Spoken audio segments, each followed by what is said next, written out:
சிவாய நம. திருச்சிற்றம்பலம். தென்னாடுடைய சிவனே போற்றி, எந்நாட்டவர்க்கும் இறைவா போற்றி, காவாய் கனகத்திரளே போற்றி, கைலை மலையானே போற்றி போற்றி, அருள்மிகு உண்ணாமலை சமேத அண்ணாமலையார் திருவடிகள் போற்றி போற்றி, திருத்தணி முருகப்பெருமான் மலரடிகள் போற்றி போற்றி, அருள்மிகு சிவகாமி அம்பாள் சமேத அருள் ஜோதி நாதனே திருவடிகள் போற்றி போற்றி. அனைத்து அடியார்களுக்கும் திருவடி வணக்கம். குருவாழ்க. குருவே சரணம். தெளிவு குருவின் திருமேனி காண்டல், தெளிவு குருவின் திருநாமம் செப்பல், தெளிவு குருவின் திருவார்த்தை கேட்டல், தெளிவு குரு ஒரு சிந்தித்தல் தானே, தெளிவு குரு ஒரு சிந்தித்தல் தானே. திருச்சிற்றம்பலம். சரஸ்வதி அம்மா விநாயகர் பாடல் பாடுங்க.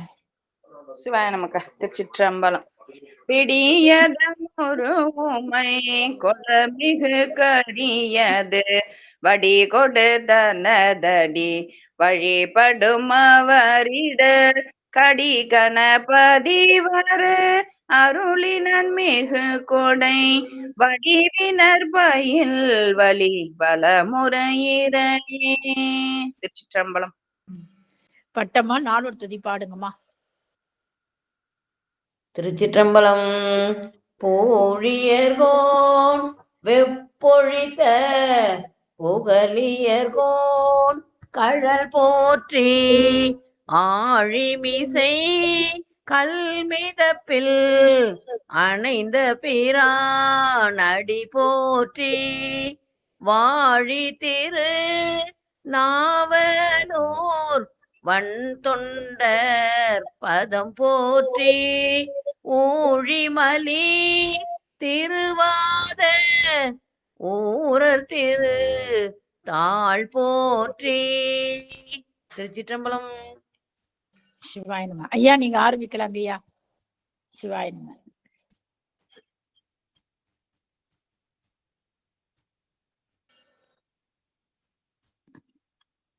நம பார்வதிபதே ஹரஹர மகாதேவா. தென்னாடுடைய சிவனே போற்றி, எந்நாட்டவர்க்கும் இறைவாக போற்றி, காவாய் கனகத் திரளே போற்றி, கைலை மலையானே போற்றி போற்றி. நம் கடம்பனை பெற்றவள் பங்கினன் தென் கடம்பை திருக்கர கோயிலான், தன் கடன் அடியேனையும் தாங்குதல் என் கடன் பணி செய்து கிடப்பதுவே. மெய்யன்பர்களே, நம்மை எல்லாம் மேய்க்கிக் கொண்டிருக்கும் தில்லைக்கூத்தனின் திருப்பதங்களை மனம் மொழி மெய்களால் வணங்கி மகிழ்கின்றேன். சைவத்தையும் தமிழையும் இதுவரை நமக்கு கட்டி காத்து கொடுத்து அருள் இருக்கும் சைவ மடாதிபதிகளின் பொன்னார் திருவிழிகளை திக்கு நோக்கி தண்டனிட்டு வணங்கி மகிழ்கின்றேன். இந்த இணையத்தில் இருந்திருக்கும் அடியார் பெருமக்களின் திருவிழிகளை சிவனடியாக எண்ணி என் சென்னி மீது சுட்டிக் கொண்டு இன்றைய திருமந்திர சிந்தனையை நாம் தொடங்கி தொடருவோமாக. நாம் இரண்டாம் தந்திரத்தில் மூன்றாவது பதிகமாகிய லிங்க புராணத்தை பற்றி இந்த நாம் சிந்திக்க வேண்டும். லிங்கம் என்பது ஒரு அடையாளம். அது சேக்கிரார் எப்படி சொல்வார்னா, காணாத அறிவினுக்கும் உருவினுக்கும் காரணமாம் நீள்நாகம் அணிந்தார்க்கு நிகழ்குறியாம் சிவலிங்கம். பெருமான் நீண்ட நாகங்களை அணிந்திருக்கின்றார். அவரை குறிப்பதற்காக, ஒரு குறியீடு செய்வதற்காக, அடையாளப்படுத்துவதற்காக ஏற்பட்டதுதான் நிகழ்குறியாம் சிவலிங்கம். நிகழ்குறி என்பது வினைத்தொகை. நிகழ்ந்த குறி, நிகழ்கின்ற குறி, நிகழும் குறி. எப்பொழுதும் இந்த லிங்க குறி இருந்து கொண்டேதான் இருக்கும். லிங்கம் என்பது ஒரு அடையாளமாக சொல்லப்படுகின்றது. புராணம் என்றால் என்ன? புராணம் என்பது பழமையை குறிக்கும். இல்ல பழம்புராணம் பேசிக்கிட்டு இருக்கு, பேச்சுவாக்கில் பார்க்கிறோம். பழம்புராணம் என்பது அந்த அனாதியான தொன்மை, அனாதியான பழமை, அதை குறிக்கும். உங்களுக்கு எல்லாம் தெரிஞ்ச அந்த சிவபுராணம், அதுக்கு என்ன தலைப்பு கொடுத்துறாங்க? சிவனது அனாதியான பழமை முறைமை என்ற தலைப்பு தான் அதுக்கு சிவபுராணத்துக்கு கொடுத்திருப்பாங்க. எனவே புராணம் என்பது சிவனது அனாதியான பழமை முறைமையை குறிக்கும். லிங்கம் என்பது அந்த குறியை குறிக்கும். இந்த லிங்கக்குறி வந்து ஏன் வந்து ஏற்பட்டது அப்படின்னா, ஆன்மாக்கள் வந்து பல நிலையில இருக்கின்றாங்க. பெருமானை வந்து யார் யார் வந்து எப்படி புரிஞ்சுக்க முடியும்? அது சிவனுக்கு மட்டும்தான் தெரியும், நமக்கு வந்து தெரியாது. நம்முடைய பக்குவ நிலை வந்து சிவனுக்கு மட்டும்தான் வந்து தெரியும். இவங்களுக்கு வந்து உருவ வழிபாடு ஏற்றதா, அருவ வழிபாடு ஏற்றதா, அருவுருவ வழிபாடு ஏற்றதா என்று பெருமான் வந்து அதற்காக தன்னை வந்து மூன்றாக பாகுபடுத்திக் கொள்கின்றார். அருவம், அருவுருவம், உருவம் என்று சொல்றார்கள்.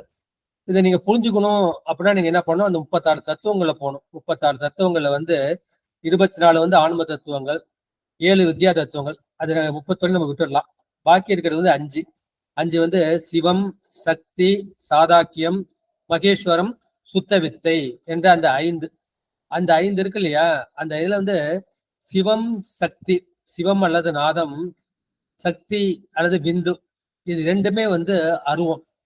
இது வந்து கண்ணுக்கு வந்து தென்படாது, கண்ணுக்கு வந்து புலப்படாது, வந்து அருவமாக வந்து இருக்கின்றன. அடுத்து வந்து மகேஸ்வரம், சுத்த வித்தை. மகேஸ்வரம் வந்து 25 மகேஸ்வர மூர்த்தங்கள் இருக்குது. சுத்த வித்தையில வந்து அந்த பிரம்மன், திருமால், ருத்திரன் வந்து பல கோடி தெய்வங்கள் வந்து இருக்கின்றார்கள். எனவே இது ரெண்டும் வந்து உருவம். எனவே அருவம் வந்து ஒரு பக்கம் இருக்குது, உருவம் வந்து ஒரு பக்கம் இருக்கு. 2 வந்து அருவம், 2 வந்து உருவம். சிவமும் சக்தியும் வந்து அருவம், மகேஸ்வரமும் சுத்த வித்தையும் வந்து உருவம். அந்த இரண்டுக்கும் வந்து ஒரு பாலமாக, இணைப்பு பாலமாக இருக்கின்றது. அதுதான் சாதாக்கியம் என்று சொல்லக்கூடிய அந்த சதாசிவலிங்கம். நம்ம வந்து கோயில வழிபடுறது எல்லாமே அந்த சதாசிவலிங்கம் தான். இந்த சதாசிவலிங்கம் வந்து நமக்கு வந்து அருவத்தோட பயனையும் கொடுக்குது, உருவத்தோட பயனும் கொடுக்குறது. நமக்கு வந்து யோகத்தையும் கொடுக்குது, முக்தியும் கொடுக்குது, இந்த உலகத்துக்கு வேண்டிய போகத்தையும் வந்து நமக்கு கொடுக்குது. அதனால சதாசிவலிங்கத்தை வச்சு நம்ம வந்து கோயில வந்து வழிபாடு வந்து செய்து கொண்டிருக்கின்றோம். இந்த சதாசிவமாகிய இந்த லிங்கத்தை நம்ம அருவம்னு சொல்ல முடியாது, உருவம்னு சொல்ல முடியாது. உருவம்னா கை, கால், மூக்கு, வாய் இதெல்லாம் இருக்கணும். அந்த மாதிரி உருவங்கள்ல இது கிடையாது. அதே மாதிரி அருவம்னு சொல்ல முடியாது. கீழே ஒரு பீடம் இருக்கு, மேல ஒரு லிங்கம் இருக்கு. எனவே இதை வந்து அரு உருவம் என்று சொல்வார்கள். அந்த அரு உருவ குறிதான் லிங்கம் என்று சொல்லப்படும். எனவே போன வாரத்துல வந்து நம்ம அந்த அட்ட வீரட்டங்கள் அகத்தியம் பட்டு பார்த்தோம். அதுல சிவபெருமானது அந்த வீரத்தை வந்து பேசணும். எனவே அந்த பெருமானது இந்த வரலாறு என்ன, இந்த லிங்கம் வந்து எப்படி தோன்றியது, எங்கே தோன்றியது என்ற அந்த வரலாற்றை வந்து இந்த 6 திருமந்திரங்களால, அந்த லிங்கத்தை வழிபட்டு யார் யார் வந்து பயன்பெற்றார்கள் என்பதை இந்த 6 திருமந்திரங்களால இந்த பாட்டுல வந்து சொல்லி இருக்கின்றார்கள். நம்முடைய அப்பமூர்த்தி அவர் வந்து 3 திருமுறை, 4, 5, 6. இதுல 5ஆம் திருமுறை வந்து திருக்குறுந்தொகை. இந்த திருக்குறுந்தொகையில வந்து 95. இந்த 95 வந்து இது என்ன சொல்றோம், லிங்க புராண குறுந்தொகை என்று சொல்லப்படும். அவர் வந்து ரொம்ப அற்புதமா வந்து பாடியிருக்காரு. திருச்சிற்றம்பலம். புக்கணைந்து புரிந்தலர் இட்டிலர் நக்கணைந்து நறுமலர் கொய்திலர் சொக்கணைந்த சுடரொளி வண்ணனை மிக்க காணலுற்றாரங்கிருவரே. இந்த அடிமுடி தேடிய பிராணத்தை வந்து சொல்றாங்க. இந்த அயனும் பெருமாளும் அந்த 2 பேரும் ஆங்கு இருவரே மிக்கு காணலுற்றார்கள். பெருமானை பார்க்கணும் ஆசைப்படுறாங்க.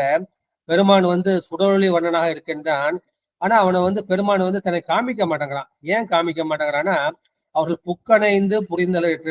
பெருமான் பக்கமாக போய் மலர் வழிபாடு செய்யல, நக்கணைந்து நறுமலர் கொய்திலர். பெருமானுக்கு அந்த பூவை பறித்து சார்த்தவில்லை என்று பெருமான் வந்து அவருக்கு காட்சி கொடுக்கவில்லை என்று சொல்கின்றார். 2ஆவதும் அலறு நீரும் கொண்டாட்டி தெளிந்திலர் திலக மண்டலம் தீட்டி திரிந்திலர் உலக மூர்த்தி ஒளி நிறவண்ணனை செலவு காணலுற்றாரங்கிருவரே. சரி, பூதான் பிரிக்க முடியல, இதான் கொஞ்சம் தண்ணியாவது கொண்டியா, தண்ணியாவது வச்சு இந்த லிங்கத்துக்கு ஒரு சொட்டு போட்டியா. ஆனா அலரும் நீரும் கொண்டு ஆட்டி தெளிந்தார். பெருமானுக்கு அபிஷேகம் வந்து செய்யல. திலக மண்டலம் தீட்டி திரிந்தலர். இந்த லிங்கத்துக்கு வந்து ஒரு திலக மண்டலம் வந்து நீ தீட்டவில்லை. அப்ப நீ எப்படி உன்னால அந்த உலக மூர்த்தியாகிய அந்த வண்ணனை வந்து நீ எப்படி பார்க்க முடியும்? ஆப்பி நீரோடு அழகு கை கொண்டிலர் பூப்பை கூடை புனைந்து சுமந்திலர் காப்பு கொல்லி கபாலித்தன் வேடத்தை ஓப்பி காணல் உற்றாரங்கிருவரே. நீர் வேணும், அழகு வேணும், ஒரு கூடை வேணும். அந்த கூடையில வந்து பூ நிறைய பெய்யணும். பூப்பை கூடை புனைந்து சுமந்திலர் என்று சொல்கின்றார்கள். போதோடு நீர் சுமந்து ஏத்தி, நீரும் வந்து அதிகமா சுமக்கணும், பூக்களும் ஒரு கூடையில் நிறைய சுமக்கணும். எனவே நீங்க அந்த மாதிரி புனைந்து சுமக்கலையே, எனவே எப்படி உனக்கு பெருமான் வந்து காட்சி கொடுப்பார்? நெய்யும் பாலும் கொண்டாட்டி நினைந்திலர், பொய்யும் பொக்கமும் போக்கி புகழ்ந்திலர், ஐயன் வெய்ய அலல் நிறவண்ணனை மெய்யை காணலுற்றார் அங்கிருவரே. நெய்க்கு என்ன குறைச்ச, பாலுக்கு என்ன குறைச்ச? அந்த பஞ்சகவ்யம் இருக்கு இல்லையா, இந்த பஞ்சகவ்யம் கொண்டு பெருமானுக்கு நீ அபிஷேகம் செய்யல. உங்ககிட்ட என்ன இருக்கு? பொய் இருக்கு, பொக்கம் இருக்கு. உங்ககிட்ட பொய்யையும் பொக்கத்தையும் நீ போக்கிக்கல, பெருமானை வந்து புகழவில்லை. அப்படின்னா அந்த அலல் நிறவண்ணனை, அந்த மெய்யை வந்து உன்னால் எப்படி காண முடியும்? எருக்கம் கண்டு கொண்டிந்தை புனிந்திலர், பெருக்க கோவணம் பிரியுடு தீலர், தருக்கினால் சென்று தாழ் சடை அண்ணலை நெருக்கி காணலுற்றார் அங்கிருவரே. சரி, பூ வந்து காஸ்ட்லியான பூ, வாசமான பூ தான் வேணும் இல்லை. பெருமானுக்கு இந்த எருக்கம் பூ கொடுத்தா கூட போதும். இந்த எருக்கம் பூ கூட நீ கொண்டு ஒரு இண்டை மலர் போட்டுல, இந்த கோவணமும் நீ உடுத்தில, உங்ககிட்ட தருக்கினால் சென்று, உங்ககிட்ட இன்னும் அந்த தர்க்கம், அந்த அகங்காரம் வந்து குறையில, நீ தாழ் சடை அண்ணலை போய் நெருக்கி காண முடியும்னு நினைக்கிற, அதனால நெருக்கி காண முடியாது. மரங்கள் ஏறி மலர்படுத்திலர், நிரம்ப நீர் சுமந்தாட்டி நினைந்திலர், புறம் பொருந்தி ஒளி நிறவண்ணனை நிரம்ப காணலுற்றார் அங்கிருவரே. புலிக்கால் முனிவர் வியாக்கிரபாதர் என்ன செய்யறாரு? பெருமான்கிட்ட வரம் கேட்கிறாரு. என்ன வரம் கேட்கிறாரு? பெருமானே, நான் உனக்கு வந்து பூ பிரிக்கணும். இந்த பூ என்ன செய்யணும்? இந்த வண்டுகளா வந்து தேன் முக்கியத்துக்கு வந்து எடுக்கணும். அதெல்லாம் என்ன பண்ணும்? காலம்படியே போய் பூ பிரிக்கணும். எனவே எனக்கு என்ன செய்யணும்? அந்த மரம் ஏறதுக்கு வந்து அந்த புலி நகம் வேணும். என் காலில் வந்து புலி நகை மாதிரி அதை பற்றி பிடிச்சுக்கணும். எனவே மரங்கள் ஏறி மலர்படுத்திலர், நிரம்ப நீர் சுமந்து ஆட்டி நிலைந்தனர். அப்ப உரம்பொருந்து ஒளி நிறவண்ணனை அவர்களால் எப்படி பார்க்க முடியும்? அதனால பெருமான் யாருக்கு காட்சி கொடுத்தார்? இந்த வியாக்கிரபாதர் என்ற புலிக்கால் முனிவருக்கும் பதஞ்சலி முனிவருக்கும் தில்லையில இருந்து காட்சி கொடுத்தார்.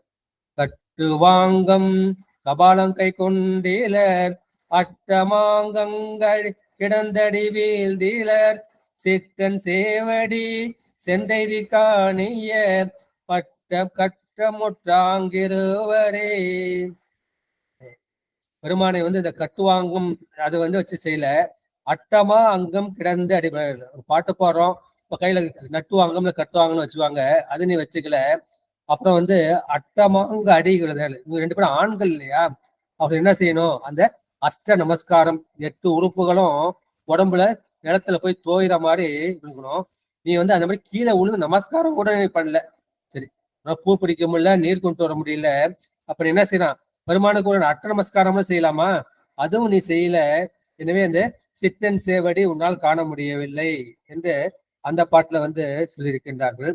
வெந்த நீரு விலங்க அணிந்திலர், கந்த மாமலர் இண்டை புனைந்திலர், பிந்தை ஏறுகந்தேரி வண்ணனை அந்தம் காணலுற்றார் அங்கிருவரே.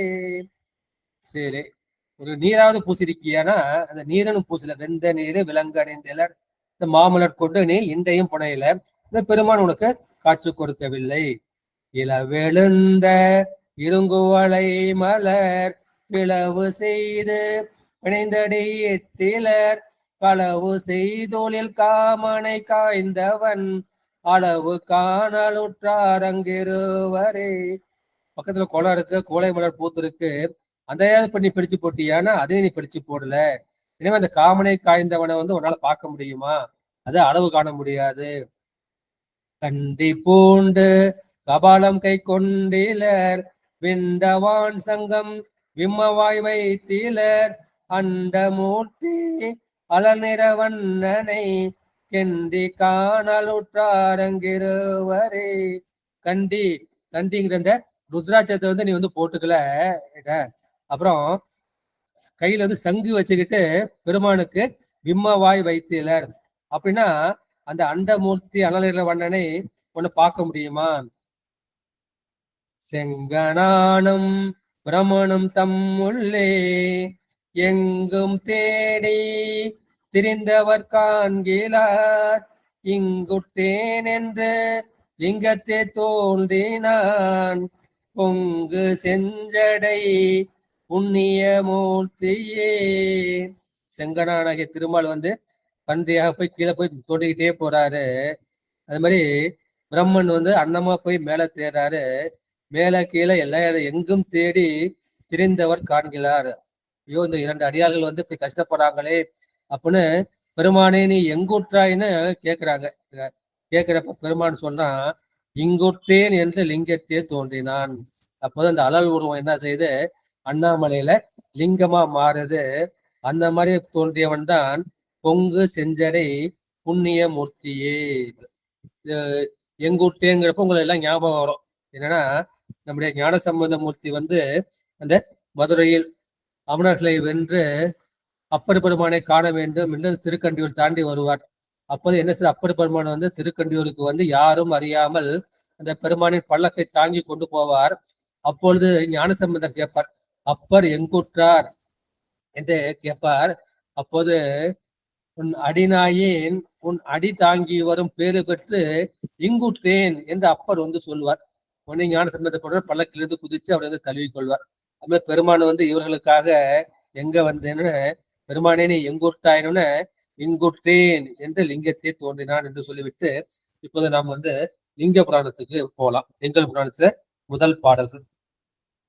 அடி சேர்வன் என்னையும் ஆதியை நோக்கி முடி சேர்மலை மகளாகி திடமார்த்தவம் செய்து தேவ அறிய படியார் அச்சித்து பத்தி செய்தாலே. நமக்கு எல்லாம் அன்னை யாரு? இந்த அகிலாண்ட கோடி பிரம்மாண்ட நாயகி இந்த உமையம்மை தான். அந்த உமையம்மை வந்து நமக்காக வந்து இந்த பூஜை செய்து காமிக்கிறாங்க. அந்த பூஜை செய்துதான் முதல் பாட்டுல முதன்மையா வந்து இதை குறிக்கின்றார்கள். அச்சித்து பத்தி செய்தாலே. உமையம்மை என்ன பண்றாங்க, முடிசேர் மலை மகனார் மகளாகி. இந்த 2வது வரி பெருமானை வந்து வழிபட வேண்டும் என்பதற்காக உமையம்மை என்ன செய்கின்றார், அந்த மலைமகன்கிறது இமவான் மகளாக, மலையறையன் மகனாக இந்த வரைக்கு மகளாகி திடமான தவம் செய்து, சாதாரண தவம் இல்லை, அது மிகவும் திடமான தவம் செய்து தேவர் அறிய என்ன செய்தார்கள், படியார அர்ச்சித்து பக்தி செய்தாலே. அந்த பெருமானை நோக்கி தவம் செய்து அந்த பயனை பெற்றார்கள். பிறகு தேவர்களும் அறியும்படி இந்த நில உலகில் அவனை வழிபடுதலும் செய்தாள். இந்த நில உலகத்துல எங்க அம்மா வழிபட்டாங்க, இங்க காஞ்சிபுரத்துல வந்து அம்மன் வந்து வழிபட்டார்கள். அந்த கருத்தை வந்து பாக்குறோம். இவன் திருக்குறிப்பு தொண்ட நாயனார்ல வந்து நம்ம விரிவா பார்க்கலாம். பாத்தீங்கன்னா அந்த நாடு நகரம் பத்தி தான் நிறைய இருக்கும். அதுக்கப்புறம் அந்த அம்பாள் வழிபாடு இருக்கும். அப்புறம் திருக்குறிப்பு தொடரை பத்தி கொஞ்சமா தான் இருக்கும். இவை இந்த இடத்துல அம்பாள் வந்து இந்த காஞ்சி மகரத்துல வந்து பெருமானை வந்து அந்த மாமரத்தில வந்து லிங்கம் ஸ்தாபித்து வந்து வழிபடுவாங்க. வழிபடப்ப என்ன செய்வார், பெருமான் வந்து அந்த அம்பாளுக்கு ஒரு திருவிழாவில் காண்பிக்க வேண்டும் என்று கம்பையாற்றில் வந்து அந்த ஊழி காலத்து வெள்ளம் போல அந்த வெள்ளம் வரும். இந்த வெள்ளம் வந்து அந்த மணல் லிங்கம் வந்து அடிபட்டு போயிடுமே என்று அம்பாள் பதைத்து அந்த லிங்கத்தை வந்து அணைத்து கொள்வார்கள். அந்த அணைத்து கொண்டவுடனே அம்பாளுடைய அந்த முளைத்தெலும்பு வளைத்தெலும்பு 2 வந்து பெருமான் மேல் வந்து படும்போது அப்போது பெருமான் என்ன செய்வார், தன்னுடைய உண்மை ரூபத்தை வந்து காமிப்பார். அந்த வெள்ளமும் வந்து வடிந்து போய்விடும். அப்போது அம்பாள் வந்து, பெருமானே நீங்க என்ன, உனக்கு என்ன வரன்னு கேட்கிறப்ப, இந்த பூஜை வந்து என்ன முடிய வேண்டும் என்று அம்மா வந்து வரம் கேட்பாங்க. அப்ப வந்து நம்முடைய ஐயன் வந்து சொல்வார், இப்ப என்பால் நின் பூஜை என்றும் முடிவதில்லை, என் பொருட்டு நீ செய்யக்கூடிய இந்த பூஜைக்கு என்றும் முடிவே கிடையாது. நீ வந்து தொடர்ந்து உயிர்கள் தோன்றிக்கொண்டே இருக்கும். அந்த உயிர்கள் பக்குவம் பெறுவதற்காக தான் நீ வந்து பூஜை செய்கின்றார். எனவே என்பால் நின் பூஜை என்றும் முடிவதில்லை என்று சொல்லி அப்புறம் மற்ற 32 அறங்கள் செய்வதற்கு பெருமான் வந்து வழி கொடுப்பார். முதல் பாட்டோட கருத்து. அடுத்து 2வது திருப்பாடல். திரிகின்ற முப்புறம் செற்ற பிரானை அரியனெண்ணி அயரூற வேண்டாம் புரி உடையாளர்க்கு பொய்யலன் ஈசன் பறிவோடு நின்று பரிசறிவானே. திரிகின்ற முப்புறம் செற்ற பிரானே. அந்த 3 புறம் என்ற அந்த 3ம் ஒரு இடத்துல நிக்காது, எப்போதும் திரிந்து கொண்டே இருக்கும். எனவே திரிகின்ற முப்புறம், இந்த வெள்ளிக்கோட்டை, தங்கக்கோட்டை, இரும்பு கோட்டை, அந்த 3 புறங்களையும் செற்ற பிரானை, அதை எரித்து அழித்த அந்த சிவபிரானை அரியன் என்றெண்ணி அயரோட வேண்டாம். பெருமான் நம்ம போன்றவர்கள் கிடைக்குமா? நம்ம சாதாரண மாண்டவம் இருக்கும், என்கிட்ட காமம், குரோதம், லோபம், மோகம், மதம், ஆச்சரியம் எல்லா கெட்ட குணமும் இருக்கு. இந்த பெருமான் எனக்கு எப்படி கிடைப்பான் அப்படின்ட்டு நீங்கள் அரியன் என்று எண்ணி, நம் போன்றவர்களுக்கு கிடைப்பதற்கு அரியன் என்று எண்ணி அயர் உட வேண்டாம். மனதிலும் உடலிலும் தளர்ச்சி அடைய வேண்டாம், அயர் உடைய வேண்டாம். புரிவுடையாளருக்கு பொய்யலன் ஈசன். நீங்க என்ன வேணும்? பெருமான் மேல கொஞ்சோண்டு அன்பு இருந்தா போதும். அந்த அன்பை வச்சுக்கிட்டு நீ பூஜை புரிந்தால் போதும். பொய்யலன் ஈசன். அப்போது பெருமான் என்ன பண்ண, அவன் இந்த பொய்யான இந்த எல்லாவற்றையும் நீக்கி, தனுகான போன போகங்களை நீக்கி, ஏன்னா அவன் பரிவோடு நின்று பரிசறிவானேன். அப்பொழுது அன்புடையவர்கள் பால் அவன் என்ன செய்வானா, அருள் உடையவனாய் நின்று அவரவருக்கு தக்க வகையில் அவன் இந்த முத்தி பரிசை, அந்த அருளை கொடுப்பான். இந்த புரிவுடையாளர் என்பது அந்த விருப்பம் அல்லது அன்பை குறிக்கும். எனவே நமக்கு என்ன தகுதி வேணும்? நம்மகிட்ட இவ்வளவு கெட்ட குணம் இருக்கு அப்படின்னு நீங்க நினைக்க வேண்டாம். கெட்ட குணத்தை போக்குறதுக்காக நீங்க முயற்சி செய்ய வேண்டாம். கெட்ட குணத்தை போக்குறது ரொம்ப கஷ்டம். அது தானா போகணும். அதுக்கு என்ன செய்யணும்? அது பெருமான் மேல நீங்க அன்பு செலுத்தினா போதும். இந்த கெட்ட குணம், இந்த பொய்யெல்லாம் நம்மை விட்டு அது நீங்கிவிடும். பெருமானை பயன் கருதியும் வழிபடலாம், பயன் கருதாமலும் வழிபடலாம். ஆரம்பத்துல பயன் கருத நம்ம வழிபடுவோம். அது பிற்பாடு என்ன செய்யும் அப்படின்னா, அது நிஷ்காமிய பக்தியாக, பயன் கருதாத பக்தியாக அது வரும். பெருமானை எப்படி வழிபடணும்? அதுக்காக பெரியவர்கள் 2 முறை வச்சாங்க. ஒண்ணு அவங்களுக்கு மனத்துல அச்சம் மூட்டுது. நீ கெட்டது செஞ்சியா, தீமை செஞ்சியா, உனக்கு நரகம் கிடைக்கும் அப்படின்னு அந்த மாதிரி அச்சத்தை உண்டாக்குவார்கள். அது பயத்தை உண்டாக்குவார்கள். 2வது பெருமானுக்காக நீ ஒரு நல்ல காரியம் செய்தால், ஒரு பூ போட்ட, நீர் சுட்ட, கோயில் கொடுத்தது சுத்தம் பண்ண அப்படின்னா உனக்கு அது பக்தி வரும். எனவே அதை பய பக்தி, பயம் என்பது அச்சத்தை குறிக்கும், பக்தி என்பது அன்பை குறிக்கும். இதைதான் நம்ம என்ன சொல்ல, நின்றியூர் பதிகத்துல அப்பர் பெருமான் போட, அஞ்சியாகிலும் அன்பு பட்டாகிலும் நெஞ்சம் வாலி நினை நின்றி உரை. நீ இந்த நின்றியூர் இருக்க பெருமானை நீ என்ன பண்ண, நீ வழிபாடுன்னு சொல்லும். நீ நெஞ்சம் வாலி நினை, நெஞ்சமே நீ வாழ வேண்டும் என்றால் பெருமானை நினைக்க வேண்டும். அஞ்சியாக பயப்பட்ட பக்தி பண்ணாலும் சரி, அன்பு பட்ட பக்தி பண்ணாலும் சரி, நீ பெருமானை எந்த வழியிலாவது நீ அன்பு செய்ய வேண்டும். அறத்தை எப்படி செய்ய வேண்டும் என்று திருவள்ளுவர் கேட்டார். அங்க சொல்லுவார், ஒல்லும் வகையான் அறவினை ஓவாதே செல்லும் வாயெல்லாம் செயல் என்று சொல்வார். ஒரு நாள் எந்தெந்த வகையெல்லாம் முடியுதோ அதை அறவினை ஓவாதே, அதாவது நீ தொடர்ந்து அதை செய்து கொண்டே இருக்க வேண்டும் என்று அப்பர் பெருமான் திருவள்ளுவர் அந்த இடத்துல சொல்லுவார்கள். முதல் பாட்டுல அம்பாள் வழிபட்டது சொன்னாரு. 2வது பாட்டுல அந்த திரிபுரம் எரித்த வரலாற்றை சொல்லி பெருமானை நினை செய்கின்றார்கள். நீ நாம் அடைவதற்கு அரியவன் என்று நீங்க நினைக்க வேண்டாம். நீங்க பெருமானை எந்த வழியிலாவது நீங்கள் வழிபட்டால் உங்களுக்கு பெருமான் அருள் செய்வான். எனவே லிங்கம் என்பது பெருமானது திருவருள் ஆகிய அந்த அருள் குறி. அந்த அருள் குறிதான் பெருமானுடைய திருமேனி.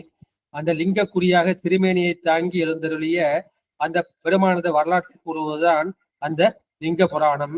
புராணம் என்பது அது தொன்மையான அந்த வரலாறு என்று சொல்வார்கள்.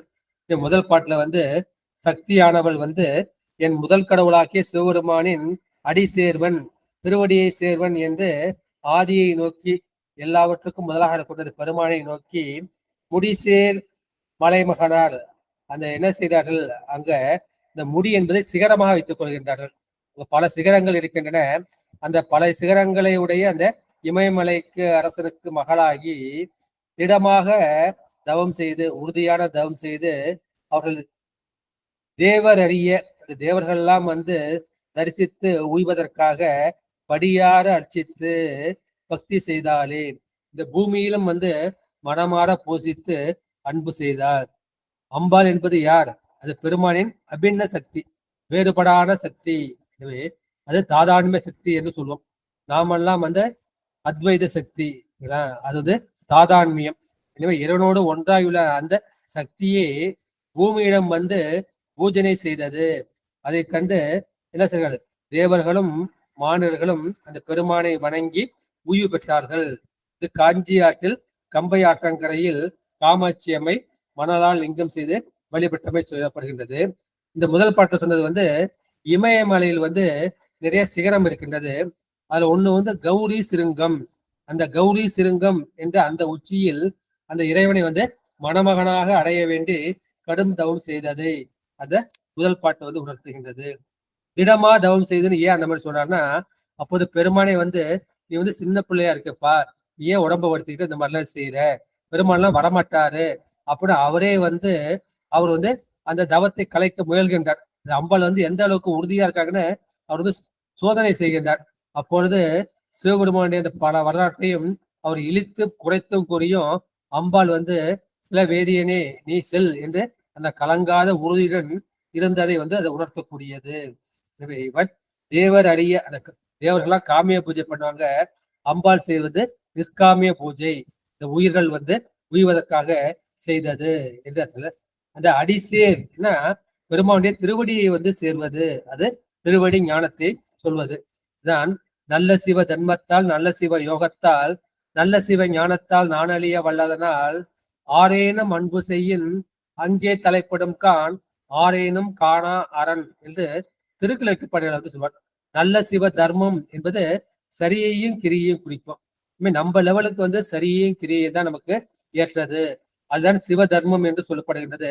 அம்பாள் செய்தும் அந்த கிரியையாகிய அந்த சிவ பூஜை என்று சொல்கின்றார்கள். அடிஞானம் என்று சித்தியால் அவர் சொல்லப்ப என்ன சொல்றாரு? அடிஞானம்ங்கிறது சரியை கிரியை யோகம் ஞானம் இருக்கு இல்லையா, அதுல அடிப்படையாக இருக்கக்கூடிய அது சரியை. இப்ப சரியை நம்ம எல்லாம் ஆரம்பிச்சு இந்த லெவலுக்கு நம்ம வந்திருக்கோம். இந்த அடிஞானம் என்றால் அந்த சரியை தொண்டை குறிக்கும் என்று சித்தியால ஒரு பாட்டுல வந்து சொல்வார்கள். இரண்டாவது பாட்டு வந்து திரிபுரத்தை எரித்த இறைவன் வந்து நம் அன்பு கொண்டால் நமக்கு அருளும் செய்வார் என்று சொல்கின்றார்கள். அது திரிந்த எல்லா அண்டங்களையும் சுற்றி வந்து அவற்றை அளித்த அந்த முப்புறங்களை இறைவன் அளித்தார். அவரை வந்து அடைவதற்கு அரியவன் என்று எண்ணி நீங்கள் அயற்சி விட வேண்டாம். அன்பு உடையவர்களுக்கு அவன் பொய்க்காமல் அவன் அன்பு அருள் செய்வான். கருணையோடு வெளிப்பட்டு அவர்கள் பரிபாகத்தை உணர்ந்து ஆட்கொள்வான். அவனை நீ அரியன் என்று நீங்கள் அயற்சூற வேண்டாம். ஈரில்லாத நீ எளியாகி வந்து ஒலிசை மானுடம் ஆகி நோக்கினாயின்னு சொல்வார் மாணிக்கவாசன். பெருமானுக்கு ஈறு கிடையாது, அன்னம் கிடையாது. அப்பேற்பட்ட நீ என்ன எளியாகி வந்து என்னை ஆட்கொள்வதற்காக ஒரு குருநாதனாக அந்த குருந்த மரத்தலில் வந்து ஒலிசை மானுடம் மேனி அப்படியே தகன்னு ஜொலிக்குது. அந்த ஒலிசை மானுடமாக என்னை நோக்கினாய் பாரு. அது மாதிரி ஆவா அரியன் இந்திரன்மார்க்கு அரிய சிவன் என்ன செய்றான்? வாவா என்று என்னையும் பூதலத்தே விளைந்து ஆண்டு கொண்டான்.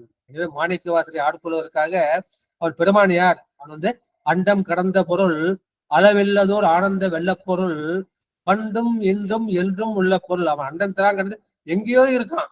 அப்பேற்பட்ட பெருமான் வந்து மாணிக்க வாசலுக்கு பக்குவம் வந்துருச்சுன்ட்டு என்ன செய்யறான்? இந்த பூதலத்துக்கு வந்து அந்த குருந்த மடத்தில் அவருக்காக காத்து அவரை வாவா என்று அழைக்கின்றான். அப்பேற்பட்ட எளியவன் என்று சொல்லிவிட்டு அடுத்த பாடலுக்கு வந்து சொல்லலாம். ஆளி வளம் கொண்டு அயன்மாளிவர் ஓளி வளம் செய்ய ஒன் சுடராதியும் ஆளி கொடுத்ததன் அச்சுதற் கௌவலி வாலி பிரமர்க்கும் வாழ் கொடுத்தானே. ஆளி வளம் கொண்டு அயன்மாள் இருவரும் நம்ம லிங்க புராண குறுந்தொகையில பார்த்தோம் இல்லையா? பெருமான் வந்து அந்த அண்ணாமலையில வந்து எப்படி இருக்கின்றார்? அண்ணாமலையாக நிற்கின்றார். அண்ணாமலையை அவங்க பாக்குறாங்க. பார்த்து யார் பாக்குறாங்க? அயன்மால் இருவரும். இவன் அந்த அண்ணாமலையை அந்த அயன்மால் இருவரும் அது வலம் வந்து பெருமானை வந்து அந்த திருவலம் வருகின்றார்கள். வலம் வர ஊழி வலம் செய் ஒன் சுடர் ஆதியும். அப்போது தீப்பிளம்பாய் என்ற சிவபெருமான் என்ன செய்கின்றார்? அவன் ஆழி கொடுத்தரன் அச்சுதற்கு அவ்வழி. போது இந்த திருமாலுக்கு வந்து சக்கராயத்தை வேண்டுகின்றார். அவருக்காக அந்த ஆழி சக்கரம் என்கின்ற இந்த சக்கரப்படையை பெருமான் வந்து கொடுக்கின்றார். வாலி பிரம்மருக்கும் வாள் கொடுத்தானே. வாலி பிரம்மருக்கும் வாள் கொடுத்தானே. பிரம்மருக்கு வாள் கொடுத்ததா வந்து சில புராணங்கள்ல வந்து சொல்லியிருக்கின்றார்கள். வாள் என்பது ஒரு ஆயுதத்தை குறிக்கும். அது தண்டாயுதம்னு சில பேர் வந்து சொல்றாங்க. இவர் வந்து என்ன பொருள் சொல்றனா, வாள் என்பது அது ஒளியை வந்து குறிக்கும். வாள் நுதல் நெற்றின்னு சொல்லுவாங்க அம்பாள். அம்பாள் நெற்றி வந்து ஒளி பொருந்தியதாக இருக்கின்றது. வாள் என்பது ஒளியையும் குறிக்கும். எனவே அந்த பிரம்மனுக்கு வந்து அந்த பிரம்ம தேஜஸ் என்று சொல்லுவோம். அந்த வழக்கமா நல்ல முறையா வழிபாடு செய்கிறார்களா அந்த அந்தணர்கள், அவங்கள பாத்தீங்கன்னா அந்த முகத்துல வந்து ஒரு தேஜஸ் வந்துடும். அதான் வந்து தேஜஸ் நம்ம சொல்றோம். அப்படி பிரம்மனுக்கு வந்து அந்த தேஜஸை வந்து இவர் கொடுத்தார். எனவே இந்த அரியும் அயனும் தாமே பெரியவர் என்று பொருத காலத்து போர் புரிந்த காலத்து அந்த இருவரே நின்றது அந்த அண்ணாமலை. அந்த அண்ணாமலை அவர்கள் வலம் வருகின்றார்கள். ஊழி என்பது அந்த முறைமையை வந்து குறிக்கும். இந்த இடத்துல ஊழி வலம் செய்ய அதை முறைமையால் வலம் செய்வது. ஊழி என்பது ஊழி காலத்தை குறிக்காமல் இங்க முறையை குறிக்கின்றது. ஒன் சுடர் ஆதி. ஒன் சுடர்னா ஒளி பொருந்திய சுடரை உடைய அந்த தீப்பிளம்பாகிய அந்த ஆதி முதற்கடவுளாகிய அந்த இறைவன் அச்சுதற்கு. அச்சுதன் என்பது இந்த திருமாலின் பெயர்ல ஒண்ணு. அச்சுதாய நமக அனந்தாய நமகன்னு சொல்லுவாங்க இல்லையா. இந்த அச்சுதற்கு ஆழி கொடுத்தனன், இந்த சக்கரப்படையை வந்து கொடுத்தான். இது வந்து திருவெளிமலையில் நடந்தது. திருவேலிமலையில் வந்து இந்த சக்கராயுதம் வேண்டி நாள்தோறும் 1000 தாமரை பூக்கள் கொண்டு என்ன செய்வார்? திருமால் வந்து அர்ச்சிப்பார். அப்பொழுது ஒரு பூ குறையும் போது என்ன செய்தார்? தன்னுடைய தாமரை போன்ற அந்த கண்ணை வந்து அதை இடந்து பெருமான் வந்து திருவடியில் வந்து சாத்தினார். அதற்கு மகிழ்ந்து பெருமான் வந்து ஆழி அந்த சக்கரப்படையை கொடுத்தார் என்பது சொல்ல குறிக்கும். எனவே வாள் என்பது இந்த இடத்துல ஒளியை குறிக்கும். எனவே இந்த பிரம்மன் வந்து அந்தன குலத்தை சேர்ந்தவன். அவனுடைய வழிபாட்டிற்கு இறங்கி அவனுக்கு பெருமான் வந்து பிரம்ம தேசத்தை அருளை செய்தார் என்று சொல்வார்கள் இந்த பாட்டுல. இதுக்கு வந்து இன்னொரு பொருள் வந்து என்ன சொல்லுகின்றார்கள் ஆனா, மிக்க வலிமை பொருந்தி தம்முள் வந்து யார் பெரியவர் என்று அந்த போர் செய்த அந்த பிரம்மனும் திருமாலும் அவர்கள் அகந்தையை அடக்குவதற்காக பெருமான் வந்து தீப்பிளம்பாய் தோன்றினார் அண்ணாமலையில். அப்பொழுது பெருமானே நீ எங்குற்றா என்று கேட்கும் போது இங்குற்றேன் என்று பெருமான் லிங்கமேனியில் வருவார்கள். அந்த லிங்கமேனியர்கள் வழிபடுகின்றார்கள். அந்த வழிபட்ட அவர்களுக்கு சிவபெருமான் வந்து திருமாலுக்கு வந்து சக்கரப்படையும் பிரம்மனுக்கு இந்த வாளாயுதம் என்ற தண்டாயுதத்தையும் வணங்கி என்ன செய்கின்றார்கள்? அந்த திருமாலுக்கு வந்து காத்தல் தொழிலையும் பிரம்மனுக்கு படைத்தல் தொழிலையும் செய்கின்றார்கள். எனவே நம்ம வந்து அவங்க 2 பேரும் வந்து குற்றம் செய்தார்கள். குற்றம் செய்தாலும் அந்த குற்றத்திற்கு பிராயச்சித்தமாக அவர்கள் செய்தது வழிபாடாக மாறி உள்ளது என்று கருத்து கொண்டார்கள். வாள் என்பதை வாளாக கொள்ளாமல் படைக்கலமாகவும் கொள்ளலாம் என்ற ஒரு கருத்தை வந்து இந்த இடத்துல வச்சிருக்காங்க. இதுலதான் நம்முடைய நம்ம இதுதான் பார்க்கிறோம். திருத்தோல் நோக்கத்துல 12வது பாட்டு. பிரம்மன் அரி என்று இருவரும் தம் பேதமையால் பரம்யாம் என்று அவர்கள் பதைப்புடுங்க. நான் தான் பரம்பொருள்னு அவங்க 2 பேரும் வந்து சண்டை போடுறாங்க. அப்ப பதைப்பு வந்து வந்துருச்சு. அந்த டென்ஷன் வந்துருச்சு, வேகம் வந்துருச்சு. அந்த பதைப்பை ஒடுக்க வேண்டும் தான் பதைப்பொடுங்க அரணார் அலலுருவாய் அங்கே அளவிடந்து பரமாகி நின்றவா தோல் நோக்கம் ஆடாமோ. பெருமான் வந்து நான் பரம்னு சொல்லல. இப்ப இவங்க 2 பேருக்குமே வந்து தெரிஞ்சு போச்சு, அடிமுடி காண முடியல. இப்ப பெருமான் தான் பரமாகி நின்றவா தோல் நோக்கம் ஆடாமோ என்ற அந்த கருத்தை வந்து இந்த பாட்டுல வந்து சொல்லி இருக்கின்றார்கள். தான் திருமாலும் பன்றியாய் சென்றுணரா திருவடி என்று அந்த பாட்டுல வந்து நம்ம பார்க்கிறோம். இப்ப நான் வந்து அந்த லிங்க புராண குறுந்தொகை பார்த்தோம் இல்லையா, அது வந்து சிவராத்திரி வந்து அவசியம் வந்து படிக்கணும். பெருமான் வந்து லிங்கமாக தோன்றியது இல்லையா. இப்ப சிவராத்திரிக்கு வந்து நான் படிச்சேன். அது மாதிரி மாச சிவராத்திரி இருக்கு இல்லையா, அதுக்கு வந்து அன்பர்கள் வந்து அதை பாராயணம் செய்யலாம். எனவே சிவபெருமான் தான் முழு முதல் கடவுள் என்பது இந்த லிங்க வரலாற்றில் அந்த பிரம்மனுக்கும் திருமாலுக்கும் முதல்வனாக இருக்கின்றார். அவனை வழிபடுவதற்கு சிறந்த வடிவம் இந்த லிங்க திருமேனி என்பது இந்த 3வது பாட்டில் பெறப்பட்டது. அடுத்து 4வது திருப்பாடல். தாங்கி 20 தோளும் தடவரை ஓங்க எடுத்தவன் ஒப்பில் பெருவழி ஆங்கு நெறித்தமரா என்று அழைத்த பின் நீங்க அருள் செய்தான் நின்மலன் தானே. இந்த பாட்டுல வந்து ராவனுடைய வரலாறு வந்து சொல்லப்படுகின்றது. தாங்கி 20 தோளும் தடவரை ஓங்கு எடுத்தவன் ஒப்பில் பெருவழி. அவனுக்கு ராவணனுக்கு வந்து ஒப்பற்ற பெரிய வலிமை இருக்கின்றது. தன்னால் எதையும் சாதிக்க முடியும், செய்ய முடியும் என்று அவன் நினைக்கின்றான். எனவே என்ன செய்கின்றான், தன்னுடைய 20 தோளாயிலும் அந்த பெருமானின் அந்த கைலை மலையை அவன் தடவரை ஓங்க எடுத்தவன். அந்த அகன்ற கைலாய மலையை தனது 20 தோள்களால் அவன் தாங்குவதற்கு எடுப்பதற்கு முயல்கின்றான். அப்போது தாங்கி எடுத்த அந்த ராவணனது ஒப்பில் பெருவழி, நிகழில்லாத அந்த பேராற்றலை ஆங்கு நெறித்து பெருமான் என்ன செய்கின்றார், தனது வலது கால் பெருவிரலால், இந்த பெருவிரல் மட்டும் இல்ல, இந்த பெருவிரல் நுனியால், நுனின்னு கூட சொல்லக்கூடாது, அந்த நகத்தால், நகம்னு சொல்ல முடியாது, நகத்தின் நுனியால், இந்த நகத்தின் நுனியால் அப்படி என்ன செய்கின்றார், அவர் வந்து அழுத்துகின்றார். அழுத்தவுடன் நெறித்து அமரா என்று பெருமானே இறைவனே என்று அவன் அழைத்த பின் நீங்க அருள் செய்தான் நின்மலன் தானே. என்ன செய்தான், அந்த கையில மலையில மாட்டிக்கிட்டு அவன் தோள்கள் தலையெல்லாம் சட்னியா போயிடுது. சட்னியா போட்டோன்னா அப்போ வந்து வாகீச பெருமான் அங்க வர்றாரு. ராவணன் இப்படி கஷ்டப்படுறானே, ஒரு சிவபக்தன் கஷ்டப்படுறானே, பெருமான் வந்து சாமகான பிரியன் என்று சொல்கின்றார். உடனே அவன் புரிஞ்சுக்கிட்டு என்ன பண்றான், தன்னுடைய ஒரு தலையையும் ஒரு கையையும் எடுத்து அந்த தலையை குடம்பாகவும் கையை உடம்பாக வைத்துக் கொண்டு அவன் வந்து என்ன செய்றான், அந்த யாழில் வந்து சாமகானத்தை இசைக்கின்றான்.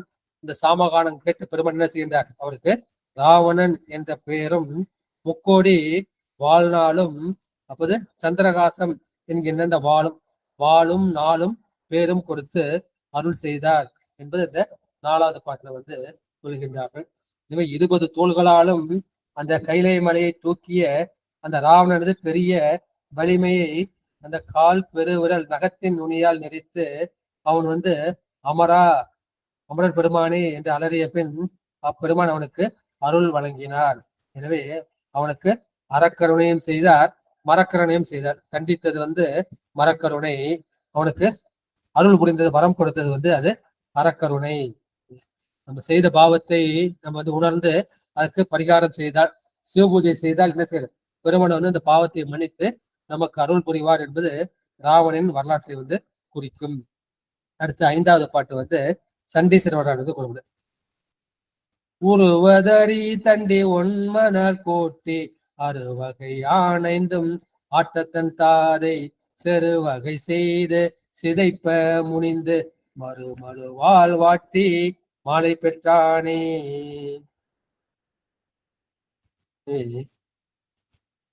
உருவது அறி, என்ன வந்து செய்யலாம், என்ன வந்து செய்யக்கூடாது என்று அந்த எண்ணம், அந்த முதிர்ச்சி வந்து நமக்கு சண்டீச நாயனருக்கு முற்பிறப்பிலேயே வந்துருச்சு. செய்யத்தக்க செயல் வந்து சிவபூஜை, செய்யத்தகாதது வந்து உலகியல் பூஜை. எனவே இந்த செய்யத்தக்க செயல் இது சிவபூஜை என்பது அந்த முற்பிறப்பில் செய்த அந்த தவ முயற்சியால் உருவது அறித்தண்டி, என்ன செய்ய வேண்டும் என்ற அந்த அறிந்த தண்டி. அவருக்கு வந்து தண்டீச பெருமானும் ஒரு பேர் உண்டு, சண்டீச பெருமானும் உண்டு. இங்க தண்டிங்கிற பெயரை விட்டார். ஒன்மணல் கூட்டி அவர் என்ன செய்கின்றார், இந்த மண்ணியாற்றங்கரையில் வந்து ஒளி பொருந்திய அந்த மணலை லிங்கமாக கூட்டி, மணல் லிங்கமாக கூட்டி அறுவகை ஆண் ஐந்தும் ஆட்ட. அப்போது பசுவின் பாலையே என்ன செய்கின்றார்கள், அவர் வந்து திருமஞ்சன பொருளாக கருதி அதை அபிஷேகம் செய்து வழிபட தன் தாதை செருவகை செய்து சிதைப்ப முனிந்து. அப்போது அவரது தந்தை என்ன செய்கின்றார்கள், அவர் வந்து தன் மகன் வந்து அந்த பசுவின் பாலை, இது வந்து வேள்விக்குரிய பாலை, அதை மகன் வந்து அந்த மணல்ல போட்டு வீணாக்குகின்றான் என்று நினைந்து முனிந்து கோபித்து அவரை தண்டிக்கின்றான். அவன் என்ன செய்கின்றான், தன்னுடைய கையில் உள்ள கோலால் அவரை அடிக்கின்றான். அவர் மேல பட்டது அவருக்கு தெரியவே இல்லை. காலால் உதைக்கின்றான், அதுவும் அவருக்கு தெரியல. கையால் அடிக்கின்றான், அதுவும் அவருக்கு தெரியவில்லை. ஏன்னா அவர் உடல் உணர்ச்சி சுத்தமா அட்டு போச்சு. இந்த சிவபோஜனை மட்டும்தான் அவர் மனசு நிக்குது. உடலுக்கு நேரது எதுவுமே அவருக்கு தெரியல. எனவே அவர் என்ன செய்யறான், இவர் என்ன செஞ்சும் சிவபூஜை தொடர்ந்து செஞ்சுக்கிட்டே இருக்காரு அப்படின்னு இவர் என்ன செய்யறாருன்னா, சேக்கிலார் என்ன சொல்றாருன்னா, அவன் இந்த பால் குடத்தை காலால் பாலை வச்சுதானே அபிஷேகம் பண்ற அப்படின்ட்டு அந்த பால் குடத்தை அவன் காலால் இடர்கின்றான். அதை பார்த்தோன்னா சிவபூஜைக்கு இவன் சிவ அபராதம் செய்தான் என்று அந்த மாடு மேய்க்கும் கோலை எடுத்து அவன் காலை தட்டும் போது அது மனு ஆயுதமாக மாறி அவன் காலை துண்டித்து விடுகின்றது. அது உதைத்தது ஒரு கால்னாலும் அது உதவி செய்தது மறுகால் என்பதனால 2 காலையும் அவர் துண்டிக்கின்றார்னு அது சேக்கிலார் சொல்றாரு. ஆனா இவரு என்ன சொல்றாரு அப்படின்னா, இவன் என்ன பண்றான் அப்படின்னா, நீ லிங்கத்தை வச்சுக்கிட்டானே இந்த மாதிரி பண்ற அப்படின்ட்டு அந்த லிங்கத்தையே இவன் உதைத்ததாக சொல்ற. அதை சொல்றது பெரிய அபச்சாரம்னு நம்முடைய சேக்கிலார் அதை சொல்லவில்லை. அல்ல, பாலை மட்டும்தான் அவர் காலால் இடர்ந்தான் என்று அந்த குறிச்சார வழிய இதை நம்ம வாயால நம்ம சொல்லக்கூடாது என்று சேக்கிலார் இந்த மாதிரி பதிவு செய்தார்னு இந்த உரையாசிரியர் இந்த இடத்துல பதிவு செய்கின்றார்கள்.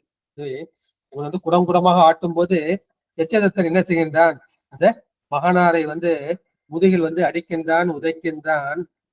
அப்போது இவன் என்ன, இந்த விசார சர்மர் பூஜை நினைவால் இருக்கப்ப அந்த எச்சதத்தன் என்ன செய்யறான், அவர் படும் மணல் லிங்கத்தை அதை லிங்கத்தை வாயால் சொல்வது கூட பாவம் என்று சேக்கிலார் அதை சொல்லாமல் சேக்கிலார் பாற்குடத்தை இரடையாக கூறுகின்றார் என்ற ஒரு கருத்தை நூலாசிரியர் இங்க பதிவு செய்கின்றார்கள். எனவே அப்போது என்ன செய்கின்றார், நமக்கு சிவபூஜைக்கு யாரும் இடையூறு செய்தால் நமக்கு பெருமான் மலுப்படையை கிடைத்திருக்கின்றார் என்று அந்த சிவபூஜையை நிறைவு செய்கின்றார். அப்போது சிவபெருமான் என்ன செய்கின்றார், அந்த தேவர் முனிவர் கணங்கள் புடைசூழ நீ என்ன செய்தார், நம் பொருட்டு எனக்காக நீ என்ன பண்ண, உன் தாதையை தடிந்தாய், உனக்கு என்ன பண்ண, இனிமே நான் தான் உனக்கு தந்தை, நீ என் மகன் என்று என்ன செய்கின்றார், அவரை கையால் அவரை எடுத்து மார்போடு தழுவி அணைத்து உச்சி மோந்து சீராட்ட. அப்போது விசார சர்மருக்கு அந்த மாயா உடம்பு, நம்மளை போல ஒரு மாயா உடம்பு, அந்த மாயா உடம்பு நீங்க அவர் அருள் உடம்பு பெற்று சிவனுக்கு குமாரர் ஆயினார். சிவனுக்கு மொத்தம் 4 மகன்கள் சொல்லப்படுகின்றது. ஒன்று மூத்த பிள்ளையராகிய அந்த விநாயகர், 2வது அதை இளைய பிள்ளையராகிய நம்முடைய முருகப்பெருமான், 3வது ஞானசம்பந்தர். ஞானசம்பந்த பெருமான் பால் குடித்ததால் அம்மையின் பால் குடித்தால் அவரும் சிவகுமாரர். அப்ப இவரை பெருமானே என்ன செய்கின்றார், அவரை எடுத்து தழுவி உச்சி மோந்து இவள் இன்னைக்கு என் குமாரன் ஆகிவிட்டாய், நான் உனக்கு தந்தை, நீ என் மகன் என்று சொல்கின்றார். எனவே பெருமானுக்கு இந்த 4 குமாரர்கள் என்று சொல்கின்றார்கள். எனவே அப்ப என்ன செய்யறான், என்னை யார் வழிபட்டாலும் சரி அது என்னுடைய நின்மாலிய பொருள் எல்லாம் உனக்கு மட்டும்தான் உரியது என்று அவருக்கு அந்த சண்டேச பதவியை கொடுக்கின்றார். அதற்கு அடையாளமாக இந்த பதவி சுத்தும் போது நல்ல கீட வைக்கணும் இல்லையா, அது திருமுடியில் உள்ள அந்த கொன்ற மாலையை எடுத்து அவருக்கு சூட்டினார். எனவே இந்த சண்டேச நாயனால் தண்டிக்கப்பட்டதால் இந்த எச்சரித்தர் என்ன செய்யறான், அவன் நரகம் போகாமல் அவன் சிவலோகத்தை எய்தினார்.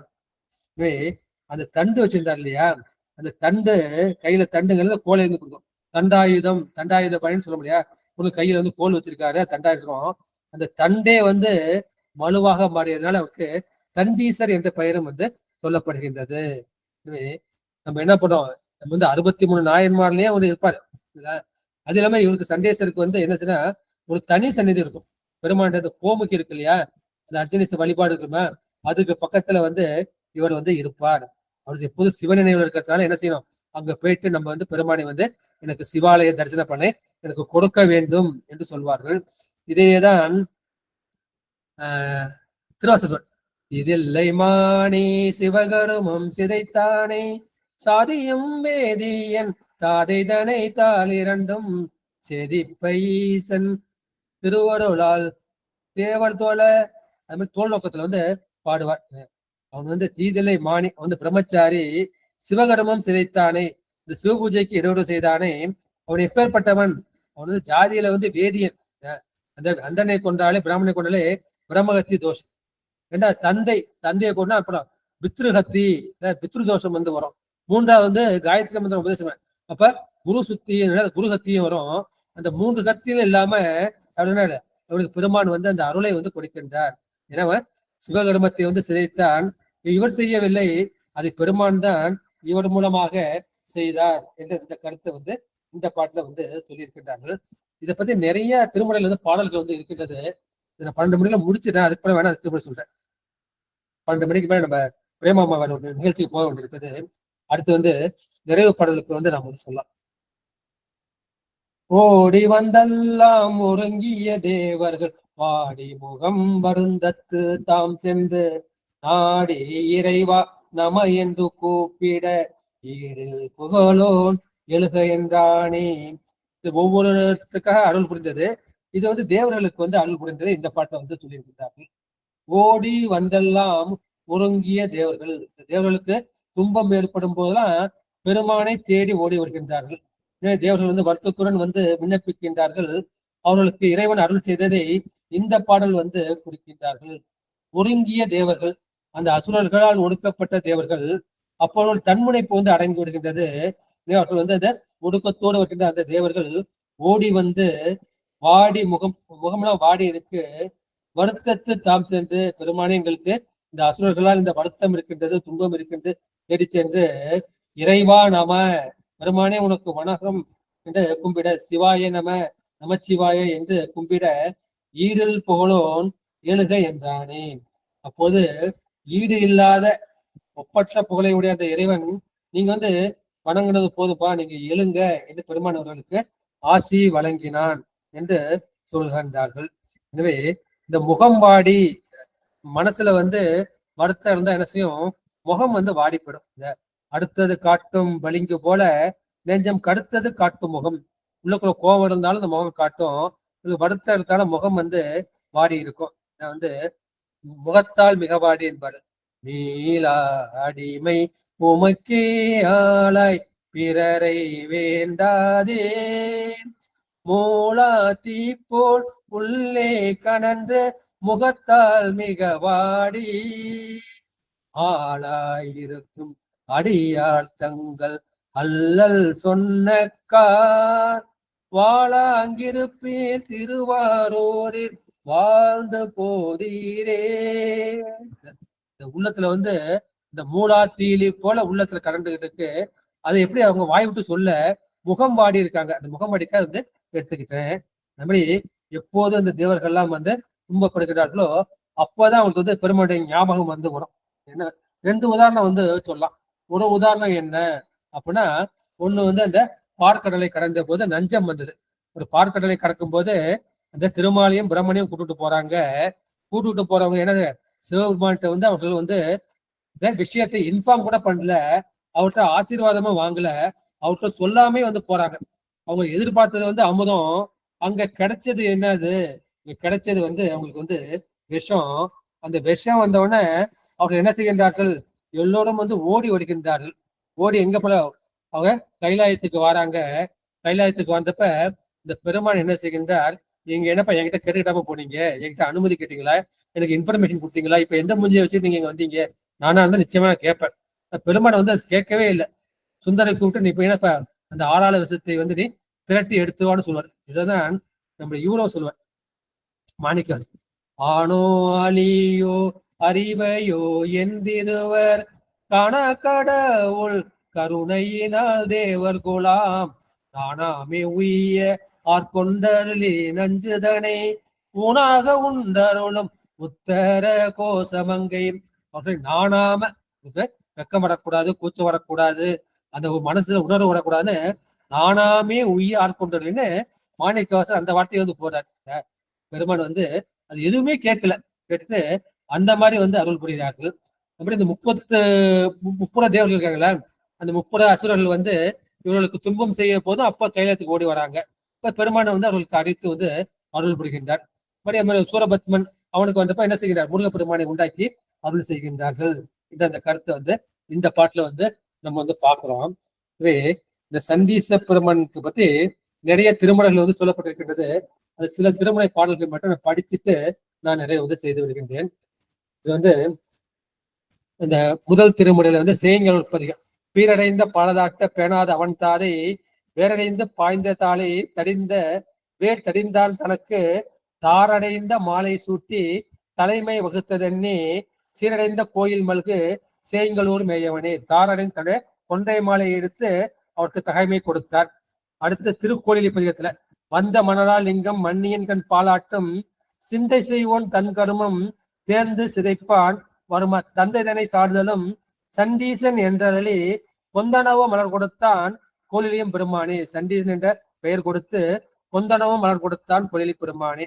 அடுத்து திருவுரல் பதிகத்துல எண்டிசையோர் மகிழ எழின் மாலையும் போனகமும் பூன் பண்டு சண்டி தொல அளித்தான் வாழுமிடம் வினவில் கொண்டல்கள் தங்குபொழில் குளிர்மைகள் சூழ்ந்து நஞ்சை உண்ட பிரான் மருந்து ஊரலை உள்குதுமே.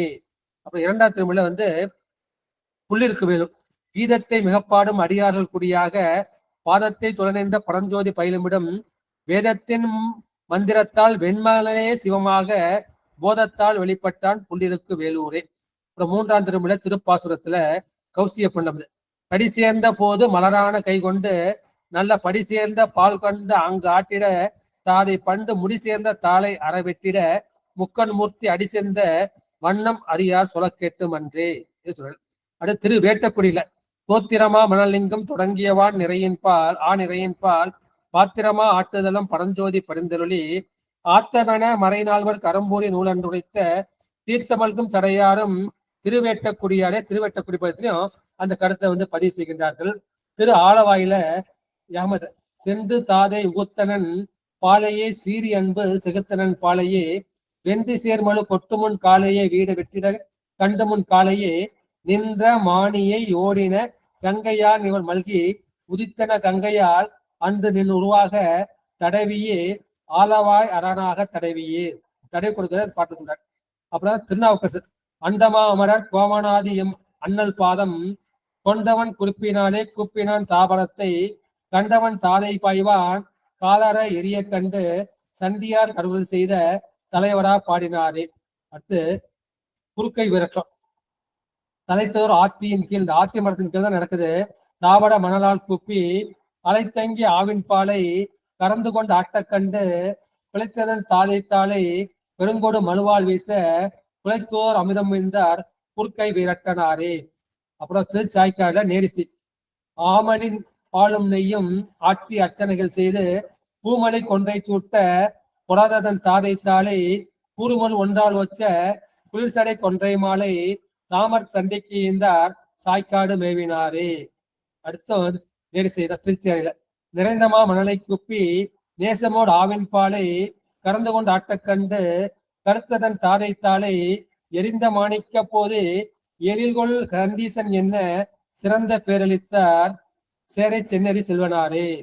ஐந்தாம் திருமுறை கோயில்ல மானி பால் கடந்து ஆட்டி வழிபட நீனுலகலாம் ஆள கொடுத்தவன் ஆணியை செம்பன் அம்பலத்துள் நின்ற தானு வைத்தமையன் மறந்து உய்வனோ. அடுத்து திருக்கொண்டிச்சுரம் குறுந்தொகை கண்ட பேச்சினில் காளையார் தங்கள்பால் மண்டி ஏச்சனும் மாதரை சேராதே சண்டி ஈஸ்வருக்கு அருள் செய்த அவர் கொண்டி ஈஸ்வரன் கடல் கூறுமே. திருமங்கலக்குடியில அந்த திருக்குறுந்தொகை அதுல வண்டு சேர் புழல் சூழ் மங்களக்குடி விண்ட தாதையை தாளரை வீசிய சண்டநாயனுக்கு அருள் செய்தவன் துண்டமாமதி சூடிய சூதியே. அப்புறம் திருப்பூவனம் திருத்தாண்டகம் அதுல வந்து ஆங்கணைந்த சண்டிக்கு அருளி என்று தன் முடிமேல் மலர்மாலை அளித்தது தோன்றும் பாங்கணைந்த பணி செய்வார் கருளி என்று பல பிறவி அறுத்தொல்லும் பரிசும் தோன்றும்.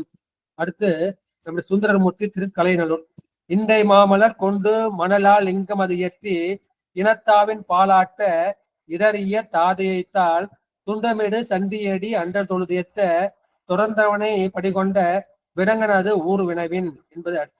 அடுத்து திருப்புன்கூர்ல தக்கேசி பதிகத்துல ஏத நன்னீளம் ஈராறு வேலியே போனுற்ற விரும்பணி தவிர்த்து கோதனங்களின் பால் கறந்த ஆட்ட கோல வெண்மலர் சிவன் தன் மேல் சென்ற தாதை தாளர எரிந்த சண்டிக்குன் சடைமிசை மலர் அருள் செய்ய கண்டு பூதவாளி நின் பொன்னடி அடைந்தேன் பூம்பொழில் திரு பொன்குருளானே. ஒரு திருவீதிமலையில அந்த சீகாமரப்பன்ல இடைந்த சண்டி இடைந்த கண்டம்மன் ஏத்தும் பக்தர்க்கு ஏற்ற நல்கினீர் செறிந்த பூம்பொழில் தீன் துளி வீசும் திருவீதிமலை நிறைந்த அந்தனர் நித்த நாடோடும் நேசத்தால் உமை பூசிக்கும் இடம் அறிந்து வீலி கொண்டிரு அடியேற்கும் அருள்தீரே என்று சொல்வார்கள். திருவாசகத்துல இப்ப படிச்ச தீதில்லைமானே சிவகரும் செய்தானே. சேர்ந்த நாட்டு திருவிசைப்பா தாதையை தாளர வீசிய செந்திக்கு அண்டத்தோடும் உடனே பூதலத்தோறும் வணங்க பொற்கோயிலும் போனகம் மருளி சோதி மணிமுனி தாமமும் நாமமும் தொண்டர்க்கு நாயகமும் பாதகத்துக்கு படிச்சு வைத்தானுக்கே பல்லாண்டு கூடுதுமே. இப்ப திருமுறை உருவதடி சந்தி அதை பாட்டை வந்து படிச்சுட்டேன். அப்புறம் 11ஆம் திருமுறை கைலை பாதி காலத்தி பாதி.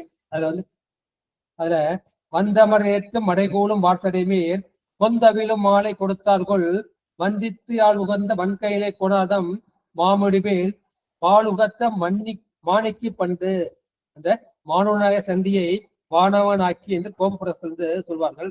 அந்த போற்றி திரு கலிவெண்பா அதுல பால் உகத்தால் நல்ல லிங்கமா வகுத்து மற்றதன் மேல் பால் உகப்ப கண்டு பதைத்தோடி மேல் உகைத்து அங்கு ஓட்டியவன் தாதை இருதாள் எறிந்து உயிரை வீட்டிய சந்திக்கு வேறாக நாட்டின் கண் பொற்கோயில் உள்ளிருத்தி பூமாலை போனகமும் நற்கோலம் என்ற நலம் போற்றின்னு அந்த கலிவெண்பால பாடுவாரு. பட்டணத்து பிள்ளையார் ஏகம்படியார் திருவந்தாதில இனியவர் இன்னார் என அவனை ஒப்பார் அண்ணா ஒன்னா தனியவர் தையலுடாம் அவர் தரும் தர்மம் பணித்த முனியவர் ஏது முகம் தன் முக்கணவர் சந்தி என் புக்கு இனியவர் காய்மழு வார்ப்படையார் கட்சி ஏகம்பரே. திருத்தொண்டர் திரு அந்தாதில புலமேறிய செங்கலூரில் குடிசல் குறைகடல் சோல் தலமேறிய தண்டிகண்டீர் தந்தை தாளிரண்டும் மலமேறிய மனுவால் எரிந்த ஈசன் மணிமுடி மேல் அலமே அறியப்பால் சொரிந்தலர் சூட்டிய நன்னிதியே என்று சொல்வார்கள். சண்டேச நாயனார் புராணம் அதை முழுக்க நிறைய பாட்டு இருக்குது. அது நேரம் கருதி நான் சொல்றேன். அது ஒரே ஒரு பாட்டு மட்டும் சொல்றேன். அண்டர் பிரானும் தொண்டர்க்கு அதிபனாக்கி அனைத்து நாம் உண்டகலமும் உடுப்பனவும் சூடுணவும் உனக்காக சண்டீசனமாம் பதம் தந்தோம் என்று அங்கு அவர் பொற்கடமுடிக்கு துண்டமதி சேர் சடை கொன்றை மாலை வாங்கி சூட்டினார் என்ற அந்த கருத்தை சொல்லிவிட்டு இந்த பாட்டை பார்க்கிறோம். சொல்லி இத்துடன் நேரம் கருதி இந்த திருமந்த சிந்தனை நிறைவு செய்கின்றேன். நன்றி, வணக்கம். சிவாய நம. திருச்சிற்றம்பலம். வான்மிகில் வளாது பெய்க மலைவளம் சுரக்க மன்னன் பொன்முறை அரசெய்க குறைவிலாது உயிர்கள் வாழ்க நான்மறை அரங்கள் ஓங்க நட்டமும் மேல்மல்க மேன்மையுள் செய்வ நீதி விளங்குக உலகம் எல்லாம் ஆறிவு தடந்தோல் வாழ்க அறுமுகம் வாழ்க வெற்பை குருசை திணிவியல் வாழ்க குக்குடம் வாழ்க செவ்வியல் ஏரிய மங்கை வாழ்க யானைதன நன்கு வாழ்க மாறிலா வள்ளி வாழ்க வாழ்க சீரடியார் எல்லாம் என்ற சீரடியார் பொற்பாதங்களை வணங்கி நிறைவு செய்கின்றேன். நன்றி, வணக்கம். சிவாய நம. திருச்சிற்றம்பலம். தெளியம்பலம். சிற்சபேசா சிவசிதம்பரம் சிவசுப்பிரமணியம் சிவசுப்பிரமணியம் சிவசுப்பிரமணியம். எனவே நம்ம செய்ய வேண்டியது தினசரி கோயிலுக்கு சென்று அந்த லிங்க திருமேனியை வழிபட வேண்டும் என்பது திருமந்திரத்தின் கருத்து. அதுவே நமக்கு இகபோகமும் பரபோகமும் இரண்டையுமே கொடுக்கக்கூடியது.